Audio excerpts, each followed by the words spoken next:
ओम शांति। आज 15 अप्रैल 2021 की साकार मुरली।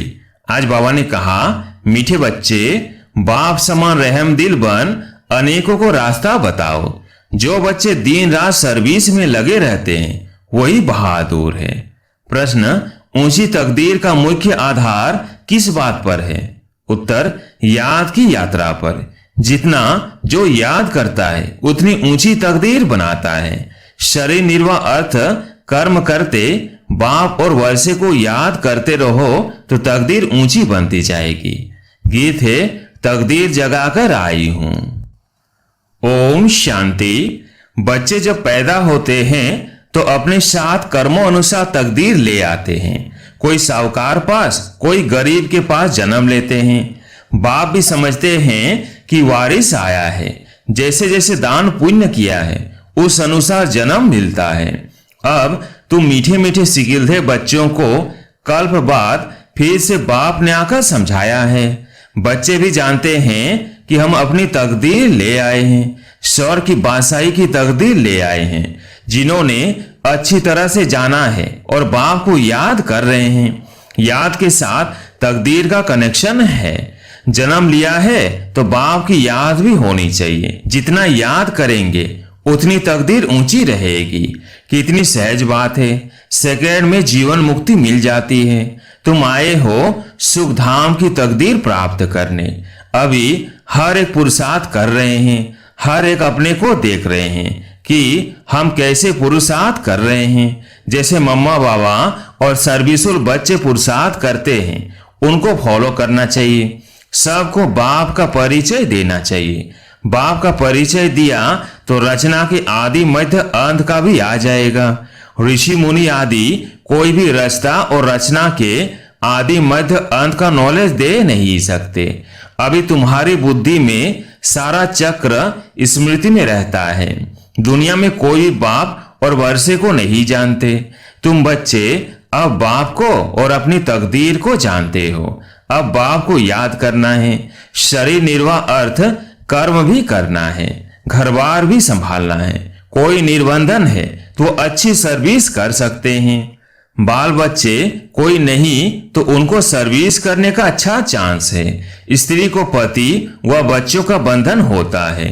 अगर बच्चे नहीं हैं तो बंधन मुक्त ठहरे ना। वह जैसे वानप्रस्थी हो गए। फिर मुक्ति धाम में जाने के लिए संग चाहिए। भक्ति मार्ग में तो संग मिलता है साधुओं आदि का, निवृत्ति मार्ग वालों का। वो निवृत्ति मार्ग वाले प्रवृत्ति मार्ग का वर्षा दिला ना सके। तुम बच्चे ही दिला सकते हो। तुमको बाप ने रास्ता बताया है। भारत की हिस्ट्री ज्योग्राफी 84 जन्मों की बैठ समझाओ। भारतवासी ही 84 जन्म लेते हैं, एक ही बात नहीं है। सूर्यवंशी सो फिर चंद्रवंशी फिर वैश्यवंशी घराने में आते हैं। नंबरवार तो होते हैं ना। भारत का पहला नंबर प्रिंस है श्री कृष्ण, जिसको झूले में झुलाते हैं। दूसरे नंबर को झुलाते ही नहीं है क्योंकि कला कम हो गई। जो पहला नंबर है पूजा उसकी होती है। मनुष्य समझते नहीं कि कृष्ण एक है वह 2-3 है। कृष्ण की डिनास्टी चलती है, यह किसको भी पता नहीं है। पूजा सिर्फ नंबर 1 की होती है। मार्क्स तो नंबरवार ही मिलते हैं। तो पुरुषार्थ करना चाहिए कि क्यों ना हम पहले नंबर में आए। मम्मा बाबा को फॉलो करें, उनकी राजधानी ले लेवे। जो अच्छी सर्विस करेंगे वो अच्छे महाराजा के घर में जन्म लेंगे। वहां तो है ही महाराजा महारानी। उस समय कोई राजा रानी का टाइटल नहीं होता है, वह बाद में शुरू होता है। द्वापर से जब पतित बनते हैं तो उनमें बड़ी प्रॉपर्टी वाले को राजा कहा जाता है। फिर महाराजा का लकब कम हो जाता है, प्राय लोप हो जाता है। फिर जब भक्ति मार्ग होता है तो गरीब साहूकार में फर्क तो रहता है ना। अब तुम बच्चे ही शिव बाबा को याद करते हो और उनसे वर्षा ले रहे हो। और सत्संगों में मनुष्य बैठ कथा सुनाते हैं। मनुष्य को भक्ति सिखलाते हैं। वे ज्ञान देकर सदगति नहीं कर सकते। वेद शास्त्र आदि सब है भक्ति मार्ग के। सदगति तो ज्ञान से होती है। पुनर्जन्म को भी मानते हैं। बीच में तो कोई वापिस जा ना आ सके। अंत में ही बाप आकर सबको ले जाते हैं। इतनी सब आत्माएं कहाँ जाकर ठहरेंगी?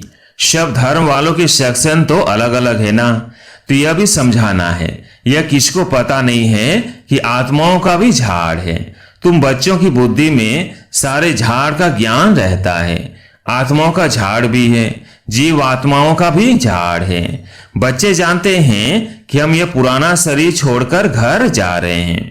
मैं आत्मा इस शरीर से अलग हूं, यह समझना गोया जीते जी मरना। आप मुझे मर गई दुनिया, मित्र संबंधी आदि सबको छोड़ दिया। पहले पूरी शिक्षा लेकर मर्तबे के अधिकारी बन फिर जाना है। बाप को याद करना तो बहुत सहज है। भले कोई बीमार हो उनको भी कहते रहना चाहिए कि शिव बाबा को याद करो तो विकर्म विनाश होंगे। जो पक्के योगी हैं उनके लिए जल्दी मरना अर्थात शरीर छोड़ना भी अच्छा नहीं है, क्योंकि वो योग में रहकर रूहानी सेवा करते हैं। मर जाएंगे तो सेवा कर नहीं सकेंगे। सेवा करने से अपना ऊंच पद बनाते रहेंगे और भाई बहनों की सेवा भी होगी, वो भी बाप से वर्षा पा लेंगे। हम आपस में भाई भाई हैं, एक बाप के बच्चे हैं। बाप कहते हैं मुझे याद करो तो विकर्म विनाश होंगे। आगे भी ऐसे कहा था, किसको भी समझा सकते हो। बहन जी अथवा भाई जी, तुम्हारी आत्मा तमो प्रधान बन गई है।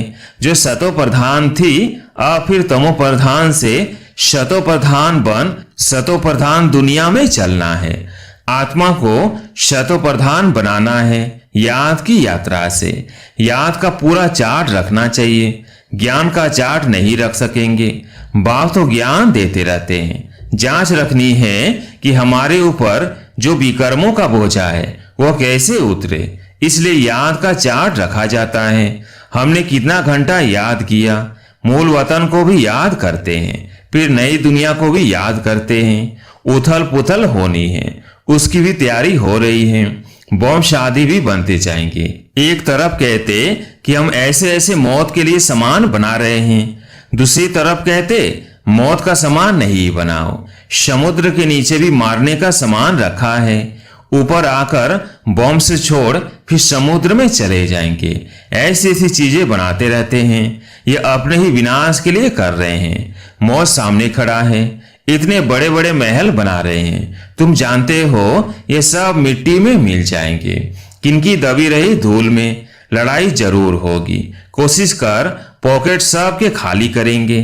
चोर भी कितने घूस पड़ते हैं, लड़ाई पर कितना खर्चा करते हैं। यह सब मिट्टी में मिल जाना है। मकान आदि सब गिरेंगे। बॉम्ब आदि गिरने से सृष्टि के 3 भाग खलास हो जाते हैं, बाकी 1 भाग बच जाता है। भारत एक हिस्से में है ना, बाकी तो सब बाद में आए हुए हैं। अभी भारत का ही भाग बचेगा। मौत तो सबको होना ही है, तो क्यों ना हम बाप से पूरा वर्षा ले लेवे। इसलिए बाप कहते हैं लौकिक संबंधियों से भी तोड़ निभाना है। बाकी बंधन नहीं है तो बाबा राय देंगे कि क्यों नहीं सर्विस पर लग जाते हो। स्वतंत्र हैं तो बहुतों का भला कर सकते हैं। अच्छा, कहाँ बाहर न जाए तो अपने मित्र संबंधियों पर ही रहम करना चाहिए। आगे कहते थे ना कि बाबा रहम करो। अब तो तुमको रास्ता मिला है तो औरों पर भी रहम करना चाहिए, जैसे बाप रहम करता है। बाप कहते हैं मुझे याद करो तो विकर्म विनाश होंगे। सन्यासी लोग तो हठयोग आदि की कितनी मेहनत करते हैं। यहाँ तो यह कुछ नहीं है, सिर्फ याद करो तो पाप भस्म हो जाएंगे। इसमें कोई तकलीफ नहीं, सिर्फ याद की यात्रा की बात है। उठो बैठो कर्मेंद्रियों से भल कर्म भी करो, सिर्फ बुद्धि का योग बाप से लगाओ। सच्चा सच्चा आशिक बनना है उस मासूक का। खुद कहते हैं कि हे आशिकों, हे बच्चों, भक्ति मार्ग में तो बहुत याद किया, लेकिन अब मुझ मासूक को याद करो तो तुम्हारे पाप भस्म होंगे। मैं गारंटी करता हूँ कोई कोई बात शास्त्रों में आ गई है। भगवान द्वारा गीता सुनने से तुम जीवन मुक्ति पाते हो। मनुष्य द्वारा गीता सुनने से जीवन बंध में आ गए हो, सीढ़ी उतरते आए हो। हर एक बात में विचार सागर मंथन करना है, अपनी बुद्धि चलानी है। यह बुद्धि की यात्रा है। जिससे विकर्म विनाश होंगे। वेद शास्त्र यज्ञ तप आदि करने से पाप नाश नहीं होंगे, नीचे ही गिरते आए। अभी तुमको ऊपर जाना है। सिर्फ सीढ़ी से कोई समझ नहीं सकेंगे जब तक उस पर कोई समझाए नहीं। जैसे छोटे बच्चे को चित्र दिखाकर सिखाना पड़ता है। यह हाथी है, जब हाथी देखेंगे तो चित्र भी याद आएगा। जैसे तुम्हारी बुद्धि में आ गया है, चित्र में हमेशा छोटी चीज दिखाई जाती है। तुम जानते हो कि वैकुंठ तो बड़ा होगा ना, बड़ी राजधानी होगी, वहां हीरे जवाहरातों के महल होते हैं। वो फिर पराये लोप हो जाते हैं, सब चीजें गायब हो जाती हैं। नहीं तो ये भारत गरीब कैसे बना? साहूकार से गरीब, गरीब से साहूकार बनना है। यह ड्रामा बना बनाया है, इसलिए सीढ़ी पर समझाया जाता है। नए नए आते, उनको समझाने से प्रैक्टिस होगी, मुंह खुल जाएगा। सर्विस लायक बच्चों को बनाया जाता है। कई सेंटर्स पर तो बहुत बच्चे अशांति फैलाते रहते हैं। बुद्धि योग बाहर भटकता है तो नुकसान कर देते हैं, वायुमंडल खराब कर देते हैं। नंबरवार तो है ना, फिर बाप कहेगा तुमने पढ़ा नहीं। तो यह हाल अपना देखो, दिन प्रतिदिन जास्ती साक्षात्कार होते रहेंगे। पाप करने वालों को सजाएं भी मिलती रहेगी। फिर कहेंगे नाहक हमने पाप किया। बाप को सुनाकर प्रायश्चित करने से कुछ कम हो सकता है, नहीं तो वृद्धि होती रहेगी। ऐसा होता रहता है। खुद भी महसूस करेंगे, परंतु फिर कहते क्या करें, हमारी ये आदत मिटती नहीं। इससे तो घर जाकर रहे। कोई तो अच्छी सर्विस करते हैं, कोई डिसर्विस भी करते हैं। हमारी सेना में कौन कौन बहादुर है, यह बाप बैठ नाम बताते हैं। बाकी लड़ाई आदि की यहाँ बात नहीं है, यह बेहद की बातें। अच्छे बच्चे होंगे तो बाप जरूर महिमा भी करेंगे। बच्चों को बहुत रहमदिल कल्याणकारी बनना है, अंधों की लाठी बनना है। सबको रास्ता बताना है कि बाप को याद करो तो विकर्म विनाश होंगे। पाप आत्मा और पुण्य आत्मा कहते हैं ना, ऐसे थोड़ी कि अंदर परमात्मा है, वो आत्मा कोई परमात्मा बन जाती है। यह सब रॉन्ग है। परमात्मा पर थोड़ी पाप लगता है, उसका तो ड्रामा में पार्ट है सर्विस करने का। मनुष्य ही पाप आत्मा पुण्य आत्मा बनते हैं। जो सतो प्रधान थे वही तमो प्रधान बने हैं। उनके तन में बाप बेट सतो प्रधान बनाते हैं, तो उनकी मत पर चलना पड़े ना। अभी बाप ने तुम बच्चों को विशाल बुद्धि बनाया है। अभी तुम जानते हो कि राजधानी कैसा स्थापन हो रही है। बाप ही ब्रह्मा तन में आकर ब्रह्मा मुख वंशावली बच्चों को राजयोग सिखाए देवी देवता बनाते हैं। फिर पुनर्जन्म ले सीढ़ी उतरते हैं। अब फिर सब रिपीट करना है। बाप फिर ब्रह्मा द्वारा स्थापना करा रहे हैं। योग बल से तुम 5 विकारों पर जीत पाकर जगत जीत बनते हो। बाकी लड़ाई आदि की कोई बात नहीं है। अच्छा, मीठे मीठे सिकिलदेव बच्चों प्रति माता पिता बाप दादा का याद प्यार और गुड मॉर्निंग। रूहानी बाप की रूहानी बच्चों को नमस्ते। हम रूहानी बच्चों की रूहानी बाप दादा को याद प्यार गुड मॉर्निंग नमस्ते नमस्ते। धारणा के लिए मुख्य सार। पहला पॉइंट, बंधन मुक्त बन बाप की सर्विस में लग जाना है, तभी ऊंची तकदीर बनेगी। रहमदिल बन अनेकों को रास्ता बताना है, अंधों की लाठी बनना है। दूसरा पॉइंट, इस शरीर से ममत्व निकाल जीते जी मरना है, क्योंकि अब वापिस घर जाना है। बीमारी में भी एक बाप की याद रहे तो विकर्म विनाश हो जाएंगे। आज प्यारे मीठे बाबा का वरदान, अन्य आत्माओं की सेवा के साथ साथ स्वयं की भी सेवा करने वाले सफलता मूर्त भव। अन्य आत्माओं की सेवा के साथ साथ स्वयं की भी सेवा करने वाले सफलता मूर्त भव।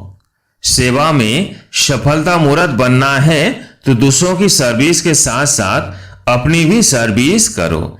जब कोई भी सर्विस पर जाते हो तो ऐसे समझो कि सर्विस के साथ साथ अपने भी पुराने संस्कारों का अंतिम संस्कार करते हैं।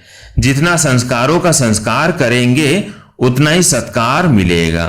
सभी आत्माएं आपके आगे मन से नमस्कार करेंगी, लेकिन बाहर से नमस्कार करने वाले नहीं बनाना, मानसिक नमस्कार करने वाले बनाना।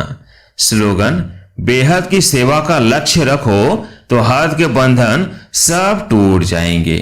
बेहद की सेवा का लक्ष्य रखो तो हद के बंधन सब टूट जाएंगे। अच्छा, ओम शांति।